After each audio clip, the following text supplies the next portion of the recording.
Salam dalam kasih Kristus Bapak Ibu semua. Jumpa lagi dalam Sapaan Gembala GKI bersama saya Arum Agung Gumilar dari GKI Cianjur.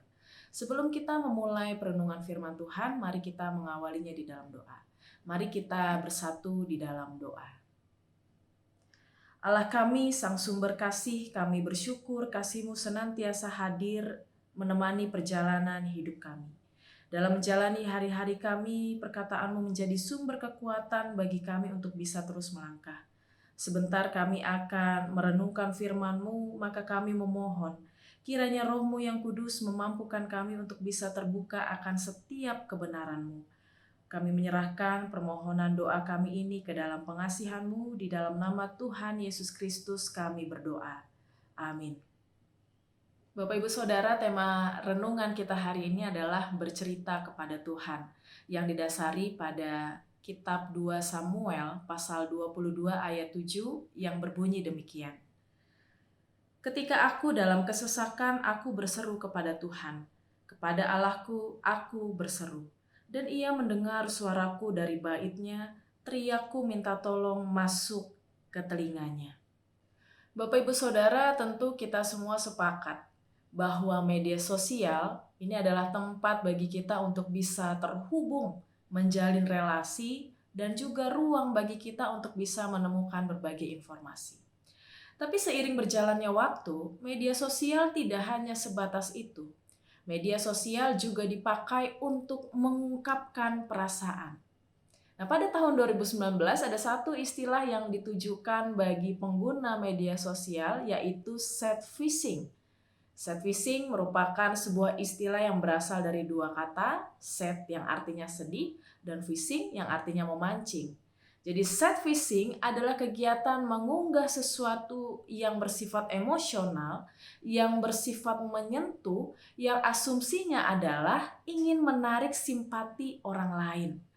Namanya juga memancing kesedihan, jadi tentu patokannya adalah berapa banyak orang yang akan melihat atau merespon unggahan-unggahan kesedihan yang diposting di media sosial. Nah, istilah sad phishing ini memang awalnya ditujukan untuk mengkritik orang-orang dengan ribuan bahkan jutaan follower yang mengunggah kesedihan dengan maksud mencari keuntungan pribadi.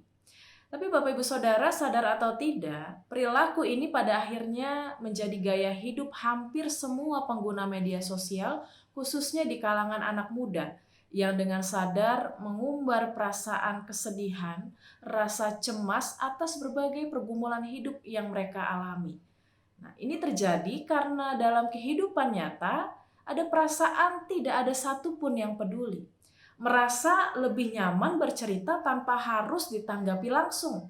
Ada juga yang memang benar-benar butuh perhatian dari orang lain tanpa memikirkan apakah orang yang tahu masalah kita ini benar-benar peduli atau tidak atas pergumulan kita. Ada juga yang tidak berhasil menemukan tempat yang tepat untuk curhat di dunia nyata.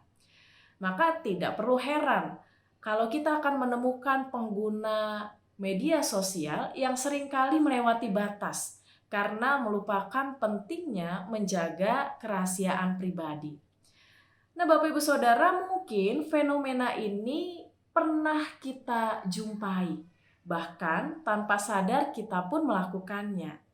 Nah, sebagai umat percaya, situasi hidup yang demikian menimbulkan pertanyaan yang dapat kita refleksikan bersama. Masihkah engkau mengingat Tuhan dalam hidupmu? Bapak Ibu Saudara, dasar firman Tuhan hari ini yang diberi judul Nyanyian Syukur Daud, ini memperlihatkan bagaimana Daud punya gambaran tentang Tuhan yang senantiasa menyertai kehidupannya dari waktu ke waktu.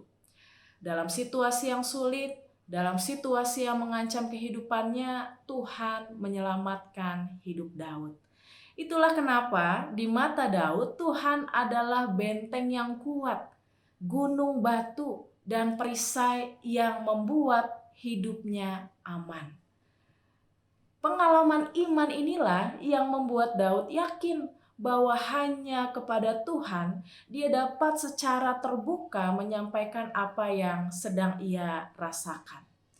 Bacaan kita hari ini mengatakan, dalam kesesakan aku berseru kepada Tuhan. Kepada Allahku aku berseru dan Ia mendengar suaraku.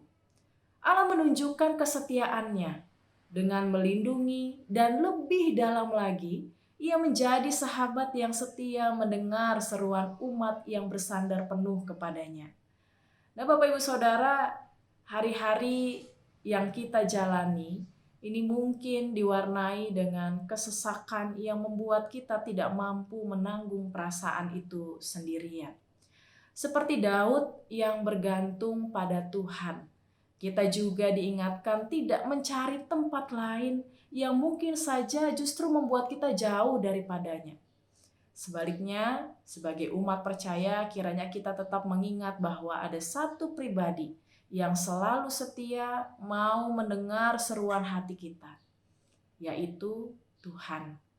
Dengan berseru kepada Tuhan, artinya kita ini sedang mempercayakan hidup kita dalam kehendak-Nya. Bapak Ibu Saudara, hidup yang melekat pada Tuhan ini membawa kita senantiasa merasakan damai sejahteranya. Dan damai sejahteranya akan selalu menjaga hati dan pikiran kita di tengah situasi yang tidak baik-baik saja. Sebuah lagu yang sudah tidak asing lagi kita dengar. Liriknya berkata demikian, "Ingat akan nama Tuhan, kau yang susah dan sedih, nama itu penghiburmu kemana saja kau pergi." Lirik ini mengajak kita untuk tidak melupakan Tuhan dalam setiap perjalanan hidup kita. Dengan mengingat namanya, maka hati kita akan dipenuhi rasa syukur karena kita tahu Ia tidak pernah meninggalkan kita sedetik pun. Dengan mengingat namanya, kita pun tahu bahwa ketika tidak ada satu pun orang yang mengerti perasaan kita, ketika kita tidak menemukan tempat untuk berbagi pergumulan kita, Dia sungguh memahami perasaan kita. Dan dengan mengingatnya, tandanya kita menyadari bahwa hanya kepada Dia kita bisa berserah secara penuh karena kasih dan kuasa-Nya selalu utuh dalam hidup kita. Kiranya hati kita senantiasa terbuka untuk mau bercerita kepada Tuhan akan setiap peristiwa hidup yang kita alami dan kita rasakan. Tuhan memberkati kita. Amin.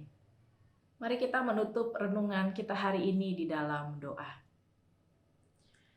Terima kasih Tuhan untuk kesetiaan-Mu. Sungguh kami percaya bahwa hanya kepadamu-lah kami dapat menceritakan apa yang tengah kami rasakan. Biarlah hari-hari yang kami lalui selalu melibatkan Tuhan di dalamnya. Kami menyerahkan kehidupan kami ke dalam pimpinan-Mu. Di dalam nama Tuhan Yesus Kristus kami berdoa. Amin.